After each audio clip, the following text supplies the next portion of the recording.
السلام علیکم، کیسے ہیں دوستو آج میں آپ کو ایک ایسے شخص کا کہانی بتانے جا رہا ہوں جس نے 70 دن برف میں پھنس کر سروائیو کیا۔ تو چلیے انہی کی کہانی انہی کی زبانی سنتے ہیں۔ میرا نام بلال ہے اور یہ میری کہانی۔ زندگی میں کچھ تجربات ایسے ہوتے ہیں جو انسان کو اندر سے بدل کر رکھ دیتے ہیں۔ میں نے کبھی سوچا بھی نہیں تھا کہ میں ایک برفانی طوفان میں پھنس کر 70 دن تک زندہ رہنے کی جنگ لڑوں گا، لیکن قسمت نے مجھے ایسی آزمائش میں ڈال دیا کہ میرا ایمان، حوصلہ اور صبر سب آزمایا گیا۔ یہ واقعہ ستمبر کے مہینے میں پیش آیا۔ میں شمالی پاکستان کے ایک پہاڑی علاقے کی طرف جا رہا تھا جہاں برف باری کی شدت بڑھتی جا رہی تھی۔ میں ایک معمولی سی تحقیق کے لیے نکلا تھا کیونکہ پہاڑوں اور قدرتی حسن کو قریب سے دیکھنے کا مجھے بہت شوق تھا، لیکن اس بار میرے شوق نے مجھے موت کے دہانے پر پہنچا دیا۔ میری جیپ ایک پرانی لیکن مضبوط گاڑی تھی۔ سفر کا آغاز بہت خوشگوار تھا۔ میں نے اپنے ساتھ کھانے پینے کی چیزیں، ایک خیمہ اور کچھ گرم کپڑے رکھے تھے، لیکن میں نے اس بات کا اندازہ نہیں لگایا تھا کہ موسم اتنی شدت اختیار کر لے۔ جب میں وادی کے بیچ پہنچا تو اچانک برف باری شروع ہو گئی۔ پہلے تو میں نے اسے ایک عام سی بات سمجھا، لیکن کچھ گھنٹوں بعد برفانی طوفان کی شدت نے مجھے خوفزدہ کر دیا۔ راستے دھندلے ہو گئے اور میری جیپ برف میں پھنس گئی۔ میں نے اپنی جیپ کو نکالنے کی بہت کوشش کی۔ میں اکیلا تھا اور بے بس ہو کر رہ گیا۔ جیپ نہیں نکل پائی۔ رات قریب آ رہی تھی اور سردی نے جسم کو جما دیا تھا۔ میں نے سوچا خیمہ لگا کر رات گزار لیتا تھا، لیکن یہ نہیں جانتا تھا کہ یہ رات میری زندگی کی سب سے لمبی راتوں میں سے ایک ہو۔ پہلے 2 دن تو کسی طرح گزر گئے۔ میں نے اپنی جیپ میں موجود کھانے کی چیزیں استعمال کی اور گرم رہنے کی کوشش کی، لیکن برف باری نے رکنے کا نام نہیں لیا۔ تیسرے دن میرا کھانا ختم ہونے کے قریب تھا۔ تنہائی کا احساس سب سے زیادہ تکلیف دہ تھا۔ مجھے اپنے گھر والوں کی یاد آتی، ان کی آوازیں میرے کانوں میں گونجتی، لیکن حقیقت یہ تھی کہ میں ایک ویران اور برفانی جگہ پر اکیلا تھا۔ چوتھے دن میری سب سے بڑی آزمائش شروع ہوئی۔ کھانے کا سامان ختم ہو چکا تھا اور برف کے علاوہ کچھ بھی دستیاب نہیں تھا۔ میں نے برف کو پگھلا کر پانی حاصل کیا، لیکن بھوک ایک عذاب بن گئی۔ میں نے اپنی جیپ کے قریب مختلف جگہوں کی تلاشی شروع کی، شاید کچھ کھانے کے قابل چیزیں مل جائیں۔ میں نے درختوں کی چھال تک چبائی، لیکن وہ کچھ دیر کے لیے ہی بھوک مٹاتی۔ ایک ہفتہ گزرنے کے بعد میرا جسم کمزور ہونے لگا۔ میں نے محسوس کیا کہ میرا وزن تیزی سے کم ہو رہا ہے اور جسم میں توانائی کی کمی ہو رہی ہے۔ سردی سے میرے ہاتھ اور پاؤں سن ہو گئے تھے۔ کبھی کبھی مجھے لگتا کہ میں شاید یہ جنگ ہار جاؤں گا، لیکن میرے دل میں ایک ہی بات تھی جو مجھے ہارنے نہیں دے رہی تھی: زندہ رہنا ہے۔ میں نے فیصلہ کیا کہ مجھے اپنے آپ کو حرکت میں رکھنا ہوگا۔ میں نے اپنے خیمے کے ارد گرد برف کھودنا شروع کی تاکہ ایک محفوظ جگہ بنا سکوں۔ میں نے خشک لکڑی کے ٹکڑے جمع کیے اور ایک چھوٹی سی آگ جلائی۔ آگ جلانے کے لیے مجھے اپنے کپڑوں کے کچھ حصے بھی قربان کرنے پڑے، لیکن اس آگ نے مجھے زندہ رہنے کا حوصلہ دیا۔ ایک دن برف کی تلاش میں خیمے سے نکل کر آس پاس کے علاقے میں گھوم رہا تھا۔ برف کی سفیدی میں دور کہیں مجھے خرگوش کے چھوٹے چھوٹے قدموں کی نشان دکھائی دی۔ ان قدموں کے نشان کو دیکھ کر میرے اندر ایک عجیب سی امید پیدا ہوئی، یہ سوچ کر کہ شاید قسمت میرا ساتھ دے۔ میں ان نشانات کے پیچھے چل پڑا۔ قدموں کے نشان برف پر ادھر ادھر پیچیدہ راستوں پر جا رہے تھے، جیسے خرگوش خطرے کو بھانپ کر بھاگ رہا۔ کئی گھنٹوں کی مشقت کے بعد میں ایک جھاڑی کے قریب پہنچا جہاں نشان ختم ہو رہے تھے۔ میں نے اس وقت محسوس کیا کہ خرگوش اسی جھاڑی کے اندر کہیں چھپا ہو سکتا ہے۔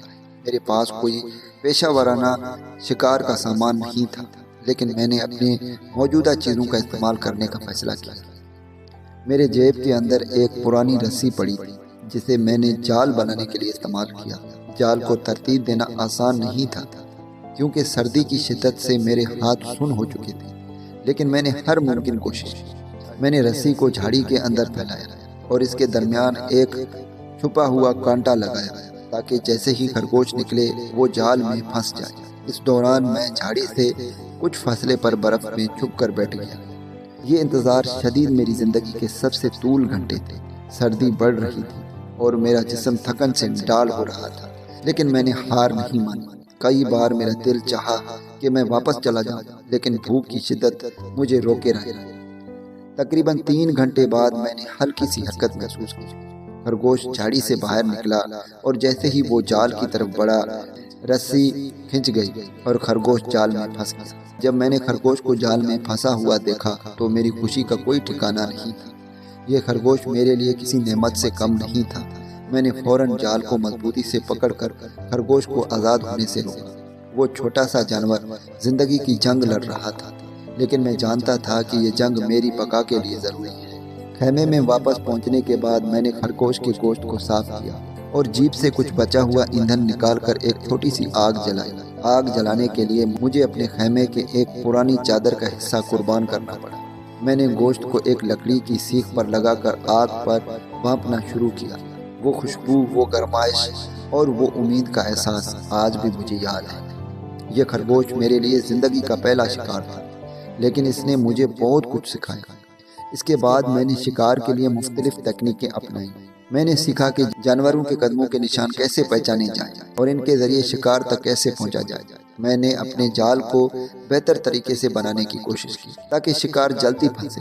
میں نے جانوروں کے رویے کو سمجھنا شروع کیا، جیسے وہ کس وقت پانی پینے نکلتے ہیں یا کہاں پناہ لیتے ہیں۔ ہر شکار کامیاب نہیں ہوتا تھا۔ کبھی جانور میرے جال سے نکل جاتا تھا، کبھی برفانی ہوائیں میرے بنائے ہوئے نشانوں کو مٹا دیتے۔ ایک دفعہ میں نے کئی گھنٹوں تک ایک ہرن کے پیچھے وقت ضائع کیا، لیکن وہ اتنی پھرتی سے بھاگا کہ میرے ہاتھ کچھ نہ آیا۔ ہر شکار میرے لیے ایک نئی امید لے کر آتا تھا اور ہر ناکامی مجھے مزید سمجھدار بناتی تھی۔ میں نے یہ سیکھا کہ زندگی میں مشکلات کو شکست دینے کے لیے صبر اور ہمت سب سے ضروری ہے۔ ان دنوں نے مجھے فطرت کے قریب کر دیا اور میں نے سمجھا کہ قدرت میں سب کچھ ایک توازن کے ساتھ ہوتا ہے۔ خرگوش میرے لیے ایک چھوٹا سا کھانا تھا، لیکن وہ میری زندگی کا سب سے بڑا تحفہ بن گیا، کیونکہ اس نے مجھے زندہ رہنے کا حوصلہ دیا۔ خرگوش کے گوشت سے مجھے کچھ دنوں تک زندہ رہنے کی توانائی ملی، لیکن میں جانتا تھا کہ یہ کافی نہیں ہوگا۔ برف کا طوفان کم ہونے کا نام نہیں لے رہا تھا اور میرے پاس وسائل محدود تھے۔ خرگوش کے بعد میں نے ارد گرد کے علاقوں کو مزید گھنگولنا شروع کیا، لیکن شکار کرنا ہمیشہ آسان نہیں تھا۔ کئی دن ایسے بھی گزرے جب مجھے کچھ نہیں ملا۔ میری حالت دن بدن خراب ہو رہی تھی۔ میری جلد کھردری اور خشک ہو گئی، ہاتھ اور پاؤں سن رہتے تھے اور جسم میں قوت مدافعت ختم ہوتی جا رہی تھی۔ لیکن ہر بار جب مایوسی میرے قریب آتی، میں اپنے آپ کو یاد دلاتا، بلال تمہیں ابھی ہار نہیں ماننا۔ شکار کے ساتھ ساتھ پانی کی تلاش بھی ضروری تھی۔ برف تو ہر جگہ موجود تھی، لیکن اسے پگھلا کر پینے کے لیے کچھ نہ کچھ جلانے کی ضرورت تھی۔ ایک دن میں نے ایک چھوٹے سے جھرنے کی آواز سنی۔ اس جھرنے کا پانی ٹھنڈا اور صاف تھا۔ یہ میرے لیے ایک نیا سہارا بن گیا۔ ان مشکل دنوں میں نے فطرت کے اصولوں کو قریب سے جانا۔ ہر چیز میں ایک سبق چھپا ہوا تھا۔ میں نے پرندوں کی حرکت دیکھی اور ان راستوں کا پیچھا کرتے ہوئے ایک اور شکار کیا۔ ایک چھوٹا سا جنگلی پرندہ میرے جال میں پھنس گیا تھا، جسے میں نے بڑی احتیاط سے پکایا اور کھایا۔ ہر دن زندہ رہنے کا ایک نیا امتحان تھا، لیکن ان امتحانات نے میرے اندر ایک نئی طاقت پیدا کی۔ تقریباً 60 دن گزر چکے تھے۔